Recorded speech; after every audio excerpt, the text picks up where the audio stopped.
Get the proper dough for it though, mate. It's just hypothetically speaking, this, mate. So don't worry about it. It's not, you know, it's just people chatting and I'm just engaging with the chat. Do you understand what I'm saying? I can shut it down, but what else are we going to talk about? You're going to have knobheads, as they always do. You know, I'm consistent. Doesn't matter what they say, doesn't matter what they do, doesn't matter what they shout. Every crimbo time you'll get the knobheads that are desperate for dough, so they need the click, they need the views, so they just start screaming, bar fights. But you just gotta ignore them. You know, I've learned over the years, it's every year, same cycle with the helmets. Nothing changes with them. They're not progressing. They haven't even done half their life in prison. They've been out most of their lives and they're still stuck in that little... They're consistent at doing and they always have been. You know, I'm on a process, whether you like that or not, and this process has nothing to do with any of yous. I'm consistent, I'm still making strides in life, I'm still achieving goals, still got a purpose, still going places. Half of the rats that are attacking me, they've been stuck in that place, they haven't moved. Half of you won't even know what I'm on about when I'm saying moved. What I mean is the mindset's still there. It's the only way you move forward in life.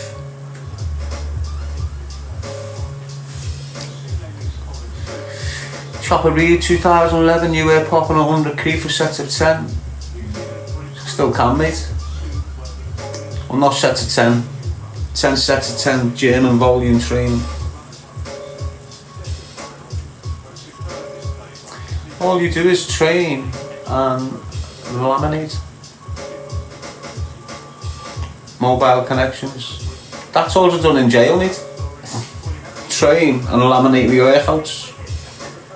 That's why I've got over 1,000 workouts there from prison. All laminated. How did you know that? Can you scrap life proper? No, mate, I can just have a go if I'm in danger. I'm sitting here big and nothing up, mate. I can just have a go. I'm that kid that will react when it's time to act, basically. It takes a lot to make me go and bang, turn up on your doorstep. Always has done. It's just not like... I'm no big hard kid, I'm just a scouser with 5 brothers, raised on a council estate. If you're from them areas, if you're raised in them environments, well, you know the dynamics there, don't you? You can have a family of helmets, or you can have a family of lunatics. The family of lunatics, we were fighting to be the best dressed, basically. If you got up last in our house, sometimes you never got a pair of socks, mate. So it was for murder over a pair of socks on a regular. It's boxies, man. Boxies getting snatched. If you're raised in a house with brothers, you know what it's like, mate. Especially when you're in a poor gaff with your ma being pissed all the time and your dad never there. It's just on, innit? You're scrapping for pieces of bread and that. You know, sometimes it's 2 brothers on one. Your dad's giving you the best hiding of your life every other week when he comes home pissed. Proper boss hiding though. So when you're getting a hiding of like 10s, 11s, 12s, 13s, 14s, 15s by some... You're seeing us G's.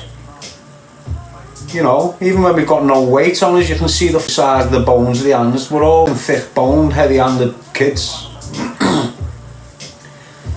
You know, we underestimate the slap.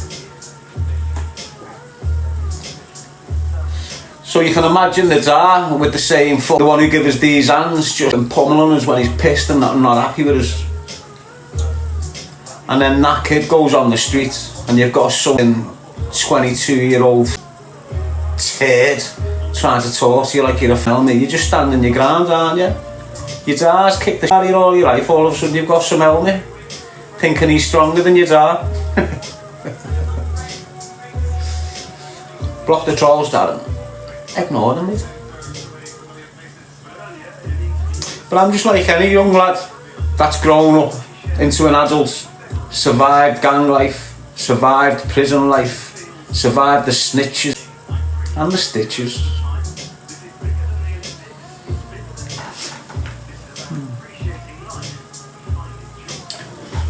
There's a reason why you can go into prison on an 18-year prison sentence, do a full 12 years on normal location, right through the 12-year prison sentence, and not get a single scar on your face, mate. Trust me. Or a stab mark. Or a broken bone. Nothing. Oh, I broke my ankle in the gym. Deadlifting. Not that, innit? Yes, Lady G, baby. Got a few helmets in here.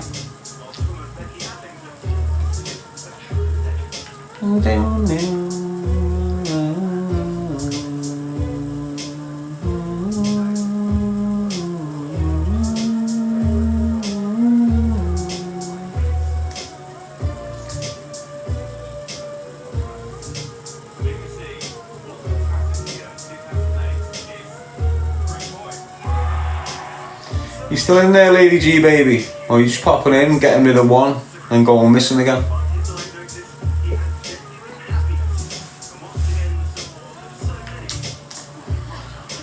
Why did you lose the other channel, man? I haven't. Still lurking. Just don't go on it. People want me to lose it. Like the other one that I set up, the one with about 19,000 on it. I'm allowed back on that tonight. But they're trying to make me lose that, so I'll just sit on this without fretting whether I'm going to lose it. Better that way, innit, lad? If people want to listen to you and watch you and be entertained by you, they're going to come and find you. Doesn't matter where you are, they're going to look for you. If they've got that social media platform on their phone and you know you're on it, they're watching you. Is that right, people?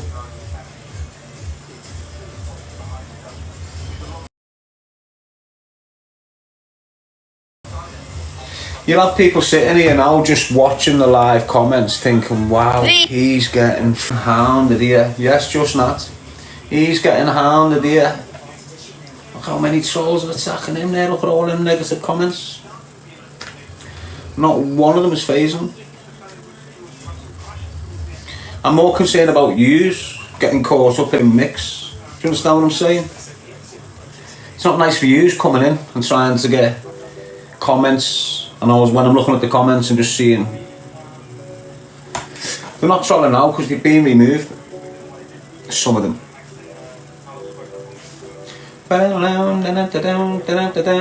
But you just keep it real, people. Spread the love. Look out for each other. That's all you can do. Half of these are kids. Half of them are going to grow up. Half of them are going to think when they get put in jail, why didn't I listen to Darren G 4 years ago? Honest to God, there'll be lads sat there now who's probably listened to me for years and now they're sat in jail. And I'll come across their mind.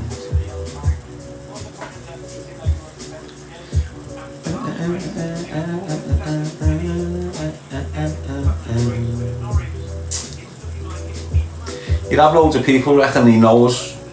Don't know why. You know, they try and jump onto podcasts and they need to be validated by us. Oh yeah, I remember you from this wing. Don't even know no one. I don't know anyone. Nice one, Mr. Uller, and everyone else that's gifting me there. I don't know anyone. No one. Like they don't know me. If you haven't met me in the last 8 years, if you haven't sat in my company in the last 8 years, if you haven't been in my presence in the last 8 years, you have not got a clue who I am or what I'm about. Everyone goes through that cycle and you'll change. So I haven't seen all the names you're showing at me for 20 years. You're trying to have me talk about people from 20 years, 25 years ago. And even in the last 8 years, all these little helmets that are coming at me, I've only met them because I graced their platforms. That's it. So I don't know no one. In my life, in my personal life, I've had about 15 people in my life since I've been released from custody. 8 years, 8.5 years. Perfect. Absolutely perfect. How many people have you had in your life? In your life? How many people have been in your company and you've sat down with them and whatever? I don't mean just going to the gym and going hi, bye. Or would you call that?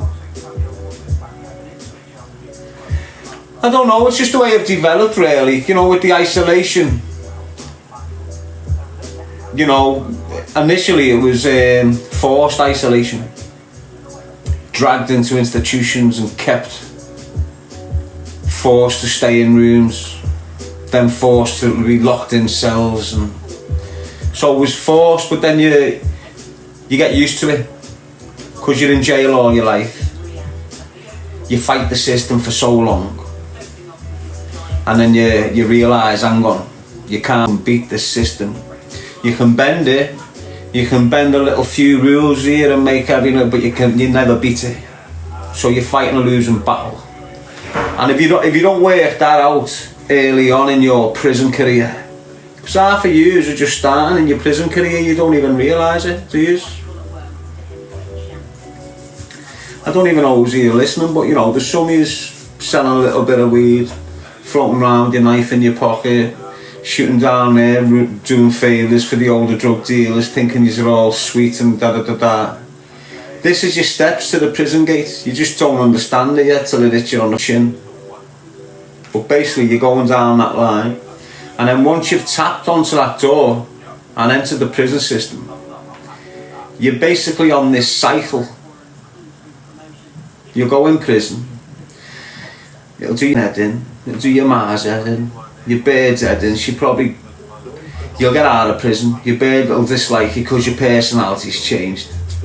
You'll make all these promises to yourself that you're never going back. You've got a criminal record, it's difficult for you to get into employment. The only people you're mixing with are the people that you left behind when you went to jail.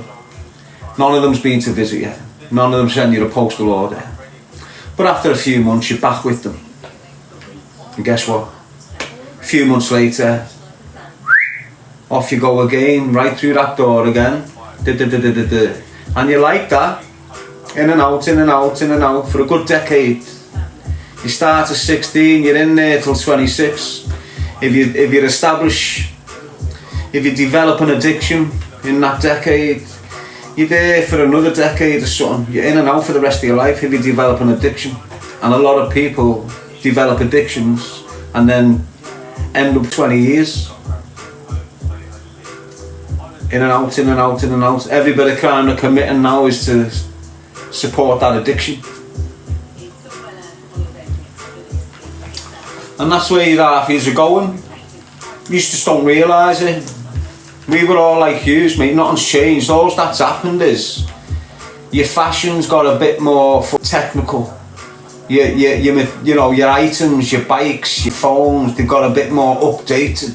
But the way you're behaving, the way you're acting, the way you're moving on your estates, the way you're distributing your drugs, the way you bully each other, kill each other, stab each other, all that's what you're doing. You're doing it to each other. It's exactly the same as us, nothing's changed. Nothing. What's changed? Yous are well dumber than what we was. It's what's changed. Yous are 10 times more of a liability to any serious outfit than we ever was. All our generation.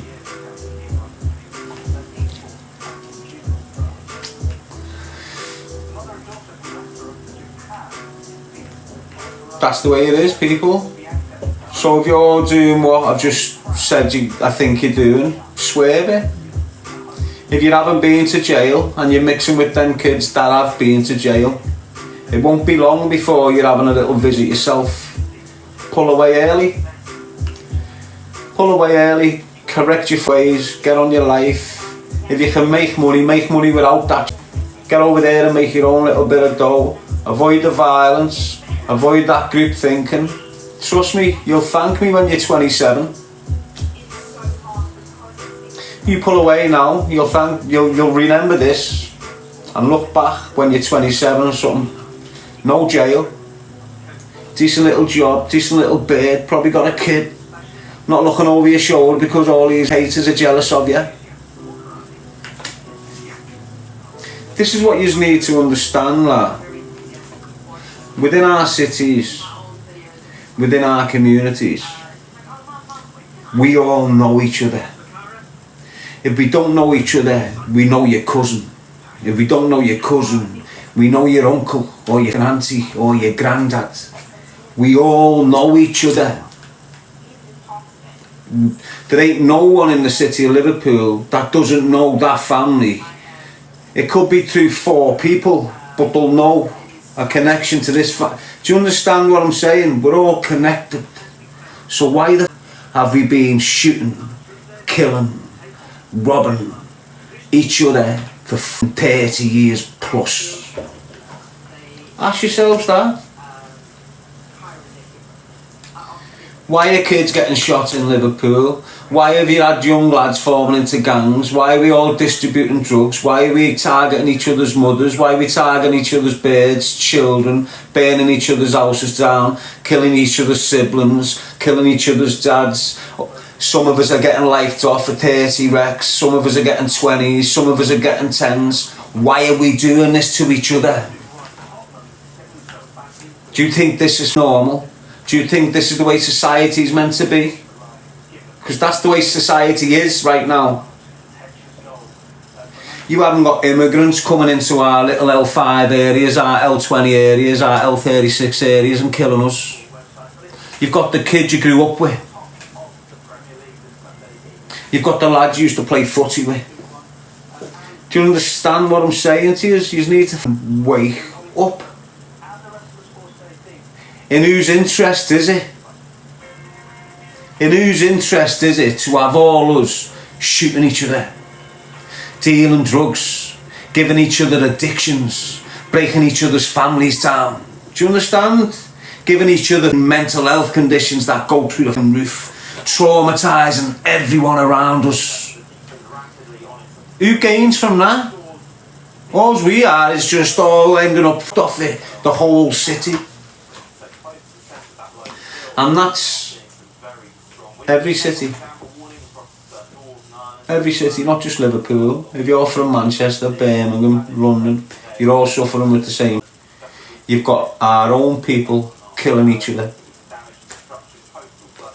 And it doesn't matter if I had beef with him on Scotty. They're still my own people. They live 4 minutes away from my front door and always have done all their lives. So that's a fine example. You know, if you look at like the Scotty Road and the L5 dispute, that's a fine example of people that know each other, killing each other. Fine example, all of them. Even the Crocky and the Nogsy Green, all that there, you know what that is? That's people that's known each other all their lives, chilled with each other all their lives, fell out and killed each other.